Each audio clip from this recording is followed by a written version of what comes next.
Good morning, everyone. Hey, it's the Oscar.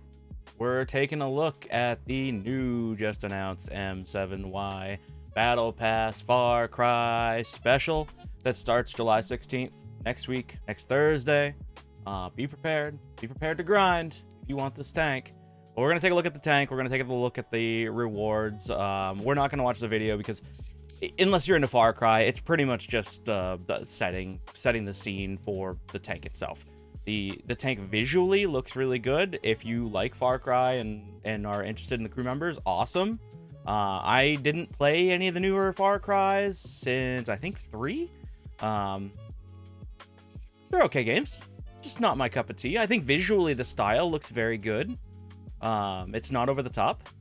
The style looks fitting to the game from the front and back. It's not crazy. It's just looks fitting.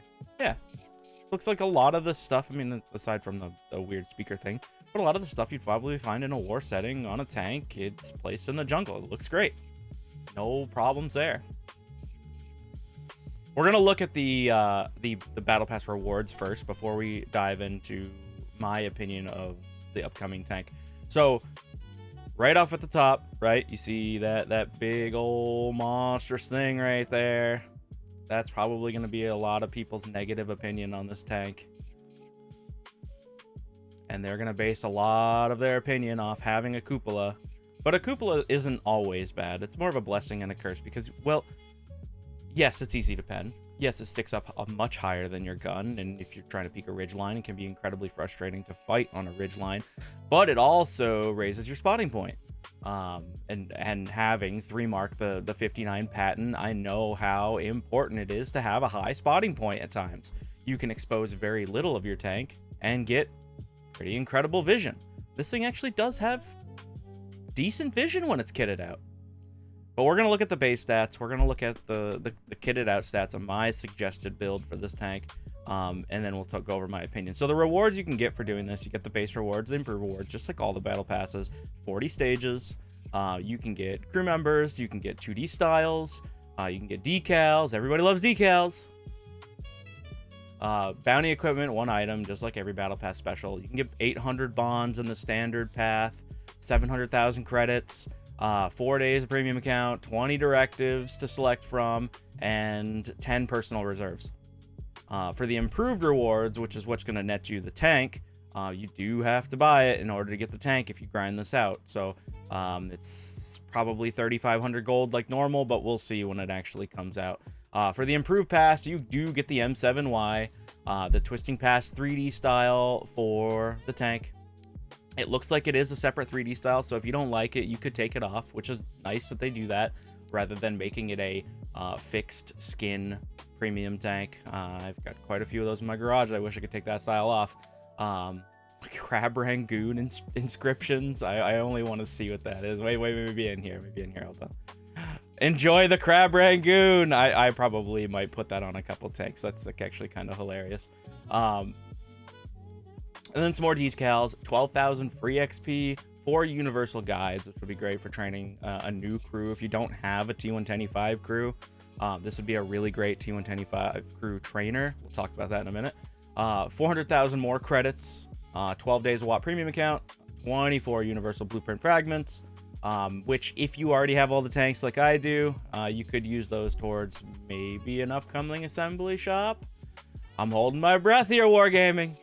Where's my new tank? All right, regardless. Another 24 personal reserves. So you do get quite a bit of stuff for picking up the improved battle pass. Definitely worth the gold if you're gonna grind it.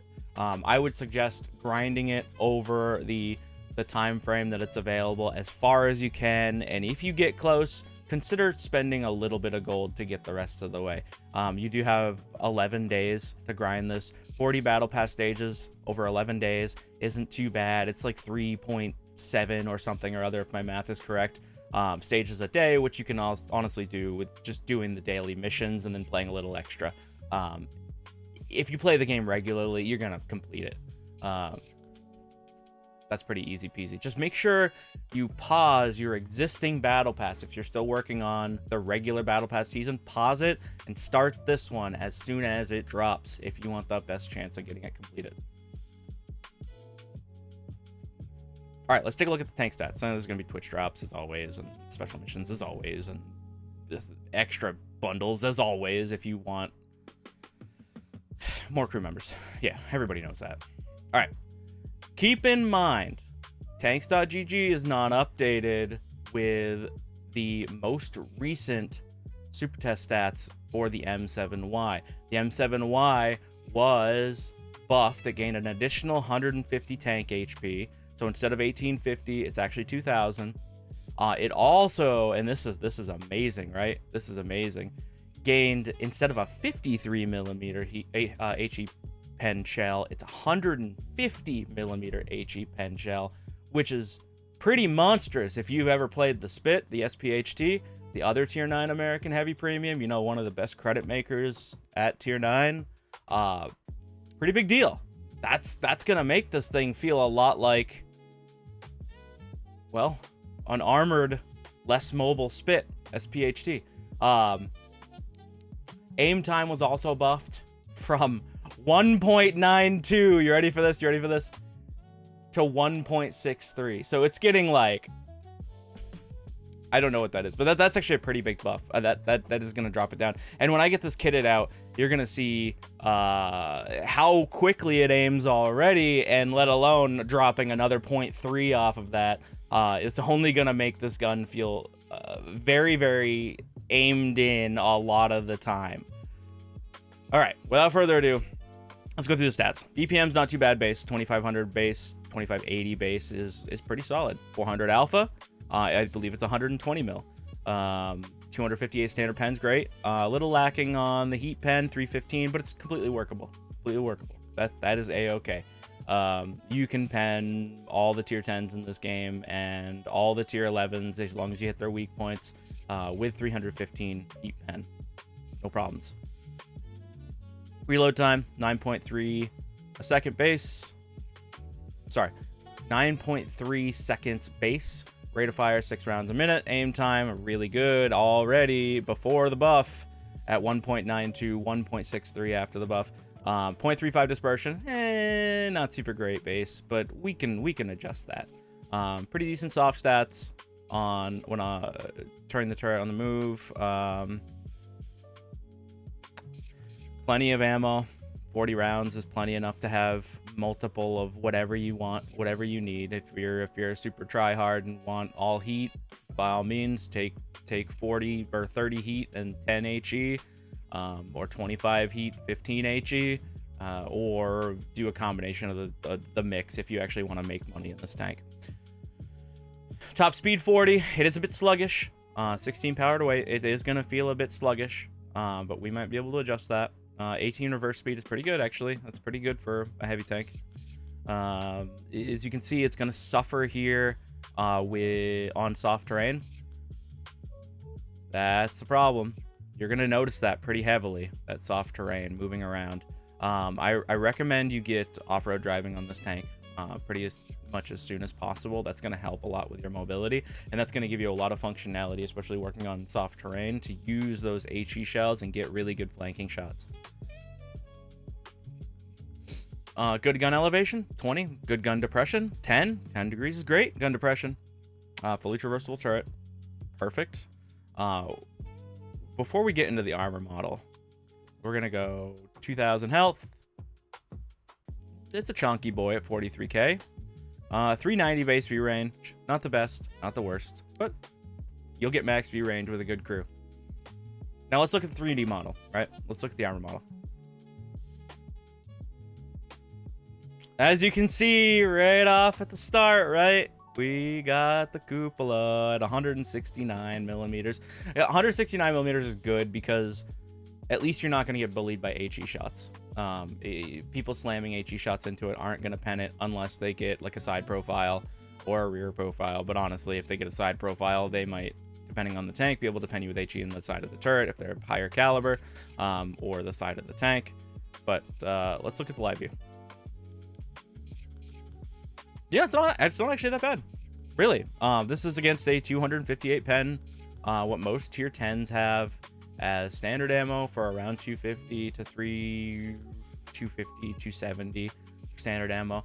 It does kind of fall apart a little bit when you start to shoot premium heat, but you can see there's some weird ricochet angles and pockets, right?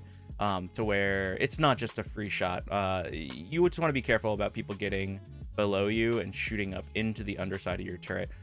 You of course do have to be aware of those tanks with really big FU pen, Jagdpanzer E100, the T110E3, the PTZ. Those tanks with like 395 E4, 395, 420 heat pen are gonna make really short work of your turret.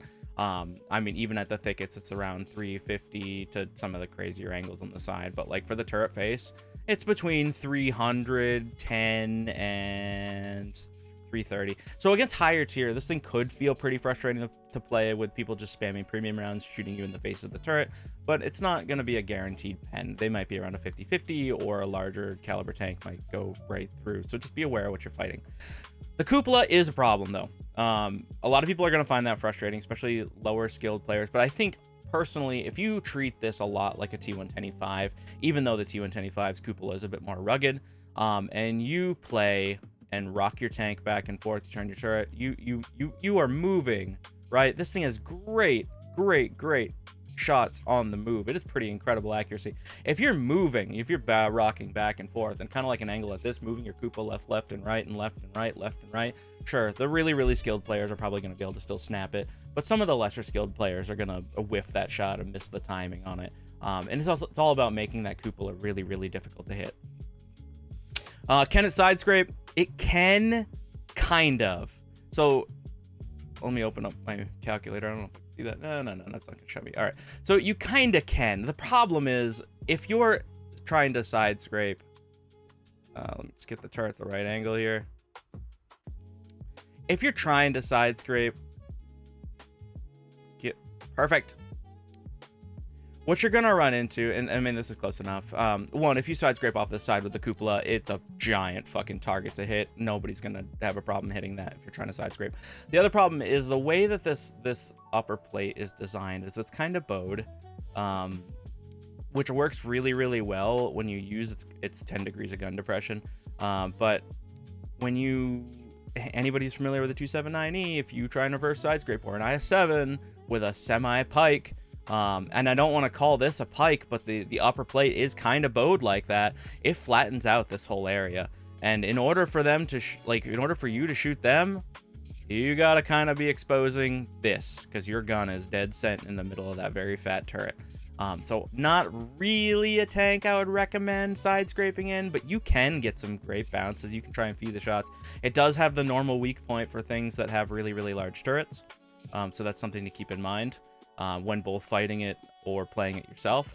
But really, where this thing's going to excel is using its 10 degrees of gun depression, because that upper plate does become very thick. Same with the tops of the turret becomes very thick. You lose some of your profile, and it actually thickens your cupola, which is also a really great result. But the problem with that is 260, right? 270. Premium rounds are going to go right through that lower section. Regular rounds for most tanks, not really a problem, but premium rounds will go through the lower part under the mantlet, so just be aware of that. The other thing that this can do, and I do like this, because it's very much like a poking strategy with the Panzer VII, if any of you are familiar with that. You can feed. If you poke a corner like this to try and bait a shot, you need to be very careful not to expose your tracks or too much of your upper hull, but you can absolutely bait shots into the lower plate, being an auto ricochet, into the upper plate, being an auto ricochet, and not expose your full tank because of how far set back the turret is. You could really peek that corner just like this, only exposing that, and there's no tank model behind those tracks. If they shoot your far tracks, you could bait shots that way. Could be a very viable strategy.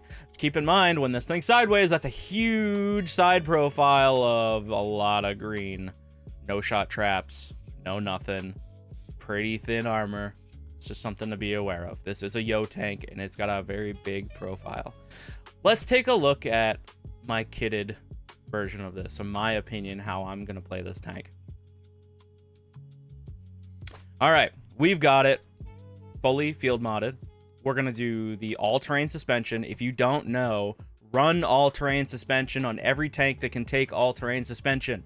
It's actually weirdly coded to where the plus 7% to maintaining speed across all terrain types actually benefits more than the negative that it causes. It actually does make you turn faster. It makes your hull traverse faster because it fixes your terrain resistances. It's a big deal. Take it on everything. I cannot stress that enough. I am going to go with parallax adjustment because not only, I mean, we're seeing here with the kit that I have is 1.53 second aim time. That's going to get even better with the buff that they've given it in the most recent version of the super test. No brainer to reduce the aiming circle size. That's going to get it down to 0.3 dispersion. Huge. Absolutely huge. We want to make that gun as accurate as possible, and with this aim time and this accuracy combination, it's going to feel very snappy. Plus the view range. The additional stun is kind of a meh. The view range is king. That's going to bring our view range up to 464 with a good crew. I'd suggest a firepower slot and buff the rammer, get you some more DPM. 3200 DPM is awesome with a rammer. And I'm a bit on the fence with either of these. I probably wouldn't take either of them. I would just leave that one empty. Hardening, no brainer. It's going to increase the health. I mean, at 1850, it's going to go to 2100. I would expect us to probably see 23 and change 100 hit points, which is a pretty healthy amount of hit points for a tier 9 heavy. That's pretty solid. I suggest one of two things, right? So I want to buff the mobility on this tank. I would do either a tier 3 mobility experimental module or a turbo. It's already got really great gun stats. You don't really need equipment to buff the gun stats, but the tier 3 experimental mobility module is in a bit of a special place to where it kind of does both what a turbo does and gives you better gun stats. So it's a no-brainer. It's just more costly if you don't have the resources for it. So budget option turbo, better option tier 3 experimental mobility module. Of course, I would run food. That's just a personal opinion. I run food on everything nowadays. You don't have to run food. You could run a fire extinguisher, but I think food gives you a little bit of an advantage. Let's talk about crew skills. Brothers in Arms repairs. Concealment's not really worth it. Your concealment with a max crew concealment skill, it goes up to 7% while stationary. This is a tank you're going to be playing pretty aggressively. The concealment skill is not going to help you that much. In my opinion, you can get better usage out of other things. I suggest recon, emergency, coordination, practicality. Of course, no-brainer, buff to view range. Increases crew level by 5% after taking damage. You're going to be brawling. People are going to shoot your cupola. You want those extra stats. Reduce aim time when spotting a vehicle. You got that giant cupola. You're probably going to be spotting things even unintentionally.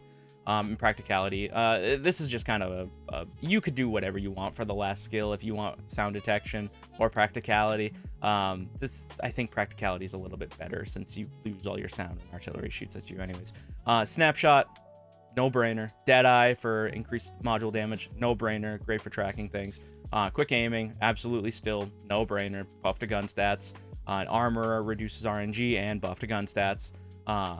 Smooth ride, firing on the move, gonna be great. This thing's already snaps. We want to reduce that. We want to be able to snap with the greatest of ease. Absolutely. Off-road driving to counter that poor soft terrain resistances. Controlled impact. It's chonky boy. And chonky boys, when you're fighting close quarters with other potentially chonky boys, potentially non-chunky boys, if you rub up against another tank, it's very easy to track things. Even just from the slightest nudge, especially if it's a lighter tank, and they don't have controlled impact. So I think that's a great choice for this. And engineer to give you a little more mobility. You could swap engineer for clutch braking if you had a preference, but engineer.